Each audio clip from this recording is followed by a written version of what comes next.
नाशिकमध्ये खासदार शिवसेनेचे खासदार संजय राऊत आता पत्रकार परिषद घेणार आहेत. त्याआधी भाजपच्या महिला कार्यकर्त्यांनी शिवसेनेत प्रवेश केलेला आहे. संजय राऊत यांच्या उपस्थितीत भाजप महिला आघाडीच्या 50 महिला कार्यकर्त्यांचा प्रवेश झाला.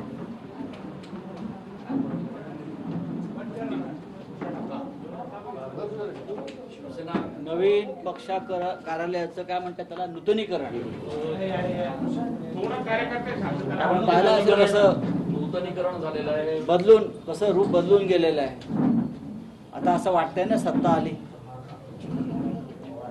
म्हणजे नाशिकची पण येते आहे. सत्ता माझ्या बाजूलाच बसली आहे, डाव्या बाजूला दादा भुसे आमचे बसले आहेत. हे सगळे आता नवीन महानगर प्रमुख, नवीन कार्यकारिणी, सुधाकरराव बडगुजर, अजय बोरस्ते, आपले आमदार विजय करंजकर, सगळं आता चित्र बदललेलं आहे. राज्याचे चित्र बदलत आहे. म्हणजे सत्ताधारी पक्षाच्या पक्ष कार्यालयामध्ये त्याला सारखं मलाही वाटलं आज नाशिक. आपण कशा करता पाहायला आलाय ना सगळं हे. बोला. मी माननीय छगन भुजबळ यांची भेट घेतल्याचं आज वृत्तपत्रात मीच वाचलंय. फोटो वगैरे आलेले आहेत काही ठिकाणी. हो, भेट घेतली. अनेक दिवस आमची भेट होणार नाशिकला थोडं चुकामुक होत होते आमची. काल त्यांच्याशी माझी भेट झाली. बरेच दिवस त्यांचाही काही गोष्टीवर चर्चा केली. दोन राजकीय लोक भेटतात तेव्हा राजकीय चर्चा होते. महापालिकेविषयी चर्चा झाली असेल तरी ती का आता उघड करण्याची ही वेळ नाही. सर, आपण आलेले चंदन आणि लक्ष्मण यांना म्हणा की गप्पा मारायचे का? खरं तर भाजपला किंवा फडणवीसांना पण संजय राऊतांशी गप्पा मारायचे पण त्यांना तुम्ही ती संधी देत नाही. सत्तेत आताही बोललं आपण की इथं आल्यावर सत्तेत आल्यासारखं वाटतं. फडणवीसांनाही तीच अपेक्षा आहे की आपणही सत्तेत आलं पाहिजे, पण तुम्ही त्यांना सत्तेत येऊ देत नाही. सत्तेकडे जाण्याचा त्यांना कळून गेलं, वर्ष होऊन गेलं. सत्तेकडे जाण्याचा रस्ता सुनसान झालेला आहे. त्यामुळे हा सुनसान रस्ता जर नीट करायचा असेल तर आम्ही कसं काय करणार? सरकारचा किंवा सेनेचा बळी घेतलाच पाहिजे. गेल्या दोन मुंडे असेल किंवा का राठोड असेल जे प्रकरण घडतंय भाजप ठरवून घडवून आणताय का? नाही, मला त्याच्यावरती काहीच बोलायचं नाही. धनंजय मुंडे यांचा एक विषय आला असा, त्या संदर्भात पुढे काय झालं आपण पाहिलं असेल की तक्रारदार महिलेनं ती तक्रार मागे घेतली. काल अजून एक आमचे मंत्री आहेत संजय राठोड, त्यांच्याविषयी मीडियामध्ये काही बातम्या प्रसिद्ध झाल्या आणि राज्याचे मुख्यमंत्री उद्धव ठाकरे यांनी काल स्पष्ट केले नाही आणि त्यांनी चौकशीचे आदेश दिले. या संदर्भात जे काही सत्य आहे ते चौकशीतून बाहेर येईल. पण राजकारणामध्ये एखाद्या व्यक्तीचा बळी घ्यायचा, त्याची बदनामी करायची, त्याची कोंडी करायची, त्याचं व्यक्तिगत चारित्र्य हनन करायचं, निंदा नालस्ती करायची, असे प्रकार गेले काही वर्ष राजकारणामध्ये वाढले. अनेकांना असं वाटतं की अशा प्रकारचं चारित्र्य हनन केल्यामुळे यश मिळेल किंवा सरकारला त्रास होईल. तसं काही नसतं. शेवटी सत्य हे सत्य असतं. संजय राठोडे अनेक वर्ष राजकारणामध्ये आहेत, समाजकारणामध्ये आहेत. विदर्भातला शिवसेनेचा एक प्रमुख आधारस्तंभ आहे. त्यांच्या समाजाचे ते सर्वोच्च नेते आहेत. तर अशा व्यक्तीवर जे आरोप झाले त्याची चौकशी सरकार म्हणून सरकारला करावीच लागेल. पण विरोधी पक्ष जो आहे सध्याचा, त्यांनी एक दिशा ठरवलेली आहे म्हणून त्या दिशेनं चौकशी करायची असं होत नाही. महाराष्ट्र एक कायद्याचं राज्य आहे. जो कायदा आहे, जी व्यवस्था आहे त्यानुसार चौकशी नक्की केली जाईल असं काल राज्याच्या मुख्यमंत्र्यांनी स्पष्ट केलं. त्याच्यामुळे ह्या विषयावरती आता आपण फार चर्चा करण्यात अर्थ नाही. आणि विशेषतः मुख्यमंत्री उद्धव ठाकरे यांना जे ओळखतात त्यांना एक माहिती आहे की ते अत्यंत संवेदनशील व्यक्ती आहेत. त्यांच्याकडून कोणतंही चुकीचं काम केलं जाणार नाही किंवा चुकीच्या गोष्टीवरती पांघरून घातलं जाणार नाही. हे याचा महाराष्ट्राचा याच्यावरती विश्वास आहे. बोला. नाही पण काल निलेश राणे खासदार यांनी असं म्हटलंय की चौकशा तर चालूच राहतील पण नैतिक जबाबदारी म्हणून राठोड यांनी राजीनामा दिला पाहिजे किंबहुना त्यांच्याकडनं नाही, पक्ष ठीक आहे, घेतला कोण काय बोलतंय म्हणून काय महाराष्ट्र चालत नाही, सोडून द्या. ते कोण बोलतात वगैरे ते त्यांचं त्यांनी बघावं आपल्या घरातलं काय असेल. बोला. राऊत साहेब, आणखी एक विषय म्हणजे माजी सरन्यायाधीश देशाचे गोगोई यांनी काल एका वृत्तवाहिनीने दिलेल्या कार्यक्रमात असं म्हटलं की न्यायालयावर माझा स्वतःचाच विश्वास राहिलेला नाहीये. माजी न्यायाधीश सरन्यायाधीश ज्यावेळेला असं बोलतात या सगळ्या गोष्टीकडे तुम्ही किती गांभीर्यानं बघताय? गांभीर्यानं पाहायलाच पाहिजे, पण शेवटी न्याय व्यवस्थेवरती टीका करू नये असे आपले संकेत आहेत. आणि आम्ही वारंवार काही गोष्टी स्पष्ट केलेल्या आहेत.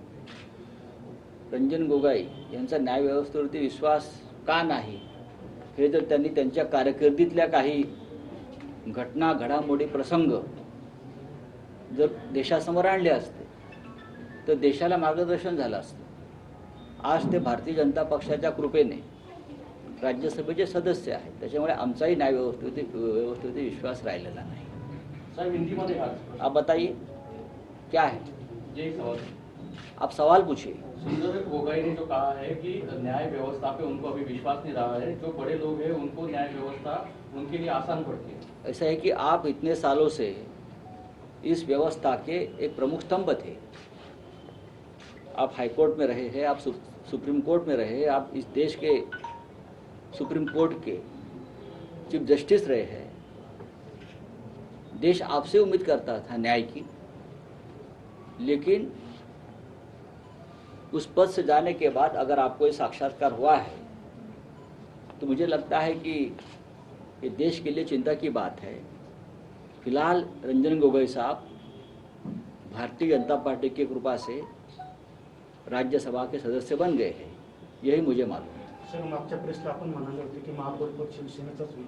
आताही आपण म्हणाले की पालिका आमच्याकडे, आज सामन्याला पहिल्या पानावर बातमी का शिवसेना इतकी जास्त कामं करते की पालिका आता नक्कीच आमच्याकडे येईल. पण त्याच्यामुळे आपल्या डाव्या उजव्या बाजूला जी मंडळी आहे यांची खूप अडचण झाली. काही अडचण नाही. महापौरपद एकच आहे, एक आणणार बहुत सारे बिमार. असं काही नाही, हा तुमचा गैरसमज आहे. सध्या एक फार गेल्या विधानसभा निवडणुकांपासून एक मंत्र फार महत्त्वाचा आहे, आमचं ठरलंय. बरं का? आमचं ठरलंय की महापौर शिवसेनेचा. साहेब, आज संपादकीयमधनं आपण टीका केलेली आहे. नरेंद्र मोदी यांनी जे काही आंदोलनकर्त्यांना एक वेगळं नाव दिलेलं आहे त्यावरनं आपण अनेक रेफरन्स त्याच्यात दिलेले आहेत. आता वाटतं का की केंद्रात आल्यानंतर भाजपच्या या नेत्यांची आता भूमिका बदलली आहे, ज्यांनी आंदोलनाच्या चळवळीच्या माध्यमातूनच खरं तर सत्तेपर्यंत आता उद्या जर त्यांची सत्ता गेली तर पुन्हा त्यांना रस्त्यावरच जावं लागणार ना आंदोलनासाठी. आणि तीच आंदोलन पुन्हा पुन्हा त्यांना करावी लागतील जी आज ते विरोध करतात. मग शेतकऱ्यांचा असेल, महागाई विरोधामध्ये असेल, भ्रष्टाचाराचा असेल. हा देश जो आहे हा लोकशाही प्रधान देश आहे. या देशाची लोकसंख्या 130 कोटीच्या आसपास आहे. हा देश जात प्रांत आणि प्रश्नाने असा फाटलेला देश आहे. आणि लोकशाहीमध्ये ही जनता शेवटी आपल्या प्रश्नांसाठी रस्त्यावरती येत असते आणि आपण राज्यकर्त्यांनी ते स्वीकारायला हवं. या देशामध्ये हुकुमशाही नाही, या देशात लष्करशाही अजिबात नाही. आपल्या राज्यकर्त्यांना एक समजून घेतलं पाहिजे की आशिया खंडामध्ये आपल्या बाजूला जिथे हुकुमशाही आणि लष्करशाही आहे तिथे सुद्धा लोक रस्त्यावरती येऊन आंदोलन करत आहेत. बाजूला म्यानमारमध्ये पहा, लोक रस्त्यावरती उतरलेत लष्करशाही विरुद्ध. पाकिस्तानमध्ये लोक रस्त्यावरती उतरतात. रशियामध्ये पुतीनच्या विरोधामध्ये सुद्धा क्रेमलिनला लाखो विरोधक रस्त्यावरती उतरलेले आहेत आणि पुतीन हतबल आहे. आंदोलन होत असतं. ट्रम्प यांचा पराभव झाल्यावरती वॉशिंग्टन DC काही लाख लोक जमले आणि ती झुंड संताप आंदोलन या नावाखाली पार्लमेंटमध्ये घुसून धुडगूस घातला, ते सुद्धा आंदोलनच होतं. आंदोलनाला कोणी थांबवू शकत नाही इतक्या मोठ्या देशामध्ये, जगभरामध्ये. त्याच्यामुळे आज जर भारतीय जनता पक्षाच्या दृष्टीनं आंदोलनाची व्याख्या बदलली असेल तर ते ढोंग असं मी म्हणतो. आंदोलन हे होणार, मग आंदोलन व्हावी असं वाटत नसेल तर राज्यकर्त्यांनी जनतेचा आवाज ऐकायला हवा. पेट्रोल 100 रुपये झालं हे तुम्हाला समजत नसेल आणि लोकांच्या चुली विझल्या असतील तर लोकांनी काय करावं?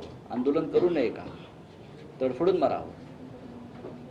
बेरोजगारी वाढली, बेरोजगारांनी काय करायचं? रस्त्यावरती उतरू नये का आपला आवाज सरकारपर्यंत पोहोचवण्यासाठी? शेतकऱ्यांचा आवाज तुम्ही का ऐकत नाही? शेतकरी रस्त्यावरती उतरले नाही, तुम्ही त्याची चेष्टा आणि थट्टा करता. हा काय प्रकार देशामध्ये चाललेला आहे? त्याच्यामुळे भारतीय जनता पक्षाला आज आंदोलनाचा तिरस्कार वाटतो, पण ह्याच आंदोलनातून त्याही पक्षाचा जन्म झाला आहे. साहेब, ठाकरे सरकार आणि राज्यपालांचे शीतयुद्ध कधी थांबेल? कुठलं युद्ध? शीतयुद्ध. हे शीतयुद्ध नाही आहे, हे खुलं वॉर आहे. शीतयुद्ध हे छुपेपणाने करतात आणि हे जे युद्ध आहे हे मला असं वाटतं त्याच्याकडे तुम्ही फक्त राज्यपाल आणि सरकार असं बघू नका. तर राज्यपालांच्या आडून भारतीय जनता पक्ष जे युद्ध खेळत आहे अशा प्रकारचे युद्ध आहे. राजभवनाचा वापर हा राजकीय कारणासाठी होतो. सरकारचे अनेक महत्त्वाचे निर्णय हे राजभवनाचा दबावाखाली अडकून पडले. तुम्ही विचाराल कोणते अशा अनेक आहेत, पण 12 आमदारांचा जो प्रश्न आहे, म्हणजे तुम्हाला जे जे आमदार आहेत हे 6 वर्षांनी निवृत्त होणार त्यांची वेळ जेव्हा येईल, पण त्यांच्या निवडणुकीच्या तारखा ज्या आहेत त्या राज्यपालाच्या हातात, ते करतील तेव्हा. मग 6 वर्षात त्याचा कालखंड जो गेला आहे या राजकीय दबावामुळे, त्याला जबाबदार कोण आहे? मंत्रिमंडळाच्या शिफारशी राज्यपालांना स्वीकारणं बंधनकारक असतात असं भारतीय घटना सांगते, डॉक्टर आंबेडकरांची. असं असतानाही घटनेची पायमल्ली आहे असं वाटत नाही का? म्हणजेच ते दबावाखाली काम करत आहे, राजकीय दबाव आहे. त्याच्यामुळे हे खुलं युद्ध आहे, शीतयुद्ध नाही. साहेब, मग या खुल्या युद्धाची सुरुवात विमान प्रकरणावर. युद्धामध्ये अशी खूप हत्यार अवजारं वापरली जातात ना. राऊत साहेब, सगळ्यात महत्त्वाचा एक प्रश्न, आपण नाशिकला येत आहेत. नाशिकला आपल्याला शिवसेनेची महापालिका सत्ता स्थापन करायची आहे आणि आता स्टँडिंग कमिटीवर एक मेंबर आपला वाढणार आहे, शिवसेनेचा एक सदस्य. बघा, हे जे विषय आहेत याच्यावरती आमचे जे स्थानिक इकडले जे प्रमुख लोक आहेत त्यांच्याशी आपण बोललो. महापालिकेमध्ये स्टँडिंग कमिटीला कोण जाणार, कुठल्या कमिटी, काय हे मला माहिती आपली काही चर्चा झाली? नाही. मी चर्चा करत नाही. शहर प्रमुख आहेत, विरोधी पक्ष नेते आहेत, बरं का, आमचे गटनेते असतील, जिल्हा प्रमुख असतील, हा त्यांच्या लेवलचा विषय आहे, ते बघतील. नाशिकचा एक असा प्रश्न आहे की परिवहन बस सेवा सुरू होणार होती, मात्र आपले मंत्री अनिल परब यांनी ती फाईल साईड ट्रॅकला ठेवलेली आहे, त्याच्यावर स्वाक्षरी करत नाहीये. दिवाकर रावते असताना त्याला मंजुरी भेटली होती, आपले एकनाथ शिंदे असो यांनी सर्वांनी त्याला पाठिंबा दिला होता, मात्र तरी देखील अद्याप ती बस सेवा सुरू झाली नाहीये. कॉलेज सुरू झालेले आहे, विद्यार्थ्यांची हाल होत आहे, त्या संदर्भात काय भूमिका राहणार? भूमिका म्हणजे मला काल आलो त्या विषय समजला. काल आपले पालकमंत्री छगन भुजबळ यांच्यासुद्धा माझ्या आयुष्यात चर्चा झालेली आहे. त्यांनी पण हा विषय अनेकदा मंत्रिमंडळासमोर मांडला असं ते म्हणत होते. काल मी स्वतः हा विषय समजल्यावरती परिवहन मंत्री अनिल परब यांच्याशी दूरध्वनीवर चर्चा केली. म्हटलं हा लोकांचा नाशिकच्या जिव्हाळ्याचा विषय, आपण त्यात तात्काळ निर्णय घ्यावा. आणि मला असं वाटतं की त्यांच्या बोलण्यातून मला असं वाटलं 1-2 दिवसात ते निर्णय घेतील. राऊत साहेब, खरं तर राज्य सरकारकडून अनेक योजना राबवल्या जातात, त्या योजनाचा निधी DPDCकडे अर्थात पालकमंत्र्यांकडे येत असतो.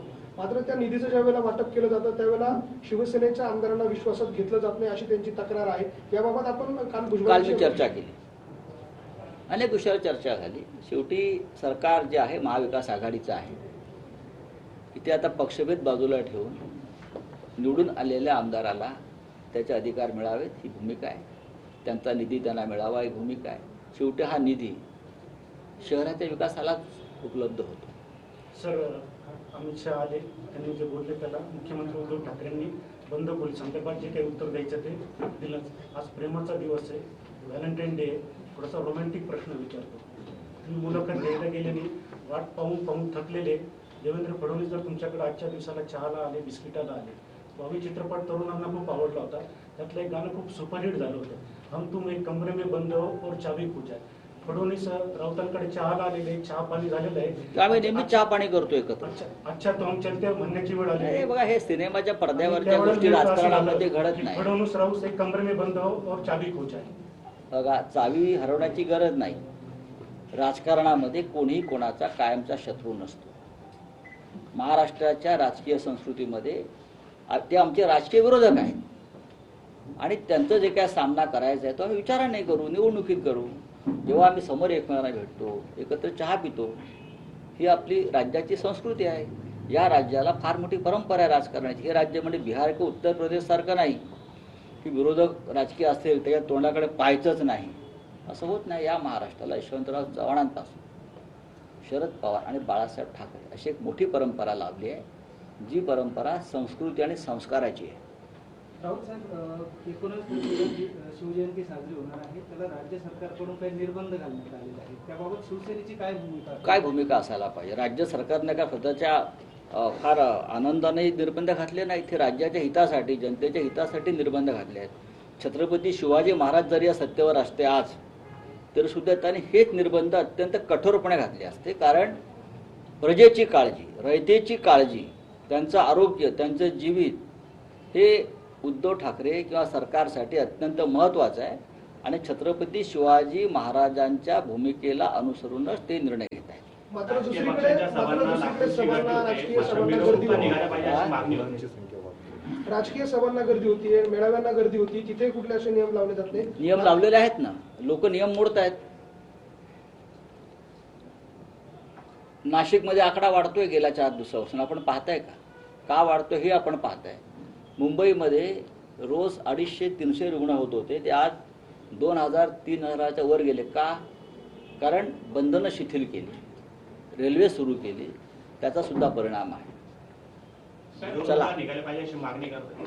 मिरवणुका निघतील ना, पोलीस परवानगी राज्य सरकार. ठीक आहे, बघू. साहेब, लोकल ट्रेन सुरू केल्यापासून रुग्ण वाढत मुंबईत अशी देखील चर्चा आहे, तुमचं मत? मी आता बोललो ना आपल्याला की हे निर्बंध हटवल्यापासून परत एकदा आकडा 1000च्या वर जायला लागला. नुसता 1000 नाही, 2000, 3000, 4000. चला, धन्यवाद. पुलवामाला 2 वर्ष पूर्ण झालेले आहेत. 40 जवान सीआरपीएफचे शहीद झाले होते सर. आणि दुसरा त्याला जोडून एक प्रश्न असा की पवार साहेबांनी आत्ताच काही वेळापूर्वी म्हटलंय की चायना एकीकडे भारताचा भूभाग गिळंकृत करत असताना मोदींचं मात्र लक्ष नाहीये. केंद्र सरकार कुठेतरी अपयशी ठरतंय चायनाला हटवण्यामध्ये किंवा त्याला रोखण्यामध्ये. मग एकूणच काय वाटतं या संदर्भामध्ये? शरद पवार हे या देशाचे संरक्षण मंत्री होते. त्यांच्या काळामध्ये देशाच्या संरक्षण विषयक काही महत्त्वाचे करार चीनबरोबर आपले झालेले आहेत आणि ते राष्ट्रीय सुरक्षेसाठी अत्यंत महत्त्वाचे आहेत. त्याच्यामुळे या विषयाबाबत माजी संरक्षण मंत्री शरद पवार यांच्याकडे माहिती आहे, मला माहिती आहे. आम्ही गेले काही दिवस दिल्लीमध्ये होतो, पार्लमेंटला होतो, आम्ही याचा अभ्यास केला आहे. काही प्रश्न उपस्थित केलेले आहेत या संदर्भात. त्यावर सरकारनं संसदेमध्ये चर्चा घडू दिली नाही, विशेषतः चीनच्या संदर्भात, आणि ती संशयास्पद आहे. सर, पुलवामा घटने को 2 साल पूरे हो गए, 40 सीआरपीएफ के जवान शहीद हो गए थे. हाँ, आज के दिन क्या कहेंगे? इस प्रकार की घटना हमारे देश में होती है, उसके जांच के बारे में हमेशा हमने कहा था कि फेयर जांच होनी चाहिए कि हमारे देश के 40 जवान हमारे भूमि पर शहीद कैसे होते हैं. लेकिन मुझे लगता है इस देश का एक टीवी एंकर अर्नब गोस्वामी, उसने उस बारे में एक जो भांडाफोड़ किया है, ये बात तो सबको पहले ही मालूम थी पुलवामा जो होने वाला है. टीवी एंकर ने बात किया. तो हमने बार बार ये मांग कर है कि केंद्र सरकार ने इस व्यक्ति को हिरासत में लेना चाहिए और उसको ये खबर पुलवामा की और सर्जिकल स्ट्राइक की सबसे पहले कैसी मिली, राष्ट्रीय सुरक्षा को ये सेंधमारी किसने की, उस बारे में अगर जांच होती तो बहुत से प्रश्नों के उत्तर. साहेब, अनेक वेळा उद्धव साहेब असतील, आदित्य साहेब असतील यांनी अनधिकृत होल्डिंगवरून ताशेरे ओढलेले आहेत. आज देखील शरद पवार येणार असेल किंवा इतर नेते मंडळींचे अनेक ठिकाणी अनधिकृत अशी होल्डिंग्स बघायला मिळतात. कायद्याने कारवाई करावी का असेल ती. उद्धव साहेब दिल्लीला चालले असं ते माहिती आहे. तर आपण बघतोय घणाघाती टीका केंद्र सरकारवरती संजय राऊत यांनी केलेली आहे. केंद्रानं रणवला ताब्यात घेतलं पाहिजे असं देखील ते म्हणाले. सीमावादावर केंद्रानं चर्चा होऊ दिली नाही असं म्हटलेलं आहे संजय राऊत यांनी. चर्चा होऊ न देणं हे संशयास्पद आहे. जनतेच्या हितासाठी शिवजयंतीवरती निर्बंध घातल्याचं देखील त्यांनी सांगितलं. शिवाजी महाराज आज असते आणि त्यांची सत्ता असती तर त्यांनी देखील जनतेच्या हितासाठी जनतेच्या जीवितासाठी असेच कठोर निर्बंध जे आहेत ते घातले असते असं देखील त्यांनी आवर्जून म्हटलं. वेळ संध्याकाळी 7ची. देश महाराष्ट्राची महत्वाची खबरबात जाणून घ्यायची. देश आणि महाराष्ट्राच्या मोठ्या बातम्यांचं बुलेटिन देश महाराष्ट्र रोज संध्याकाळी 7 वाजता. TV9 मराठी, काळजी तुमची, हित महाराष्ट्राचं.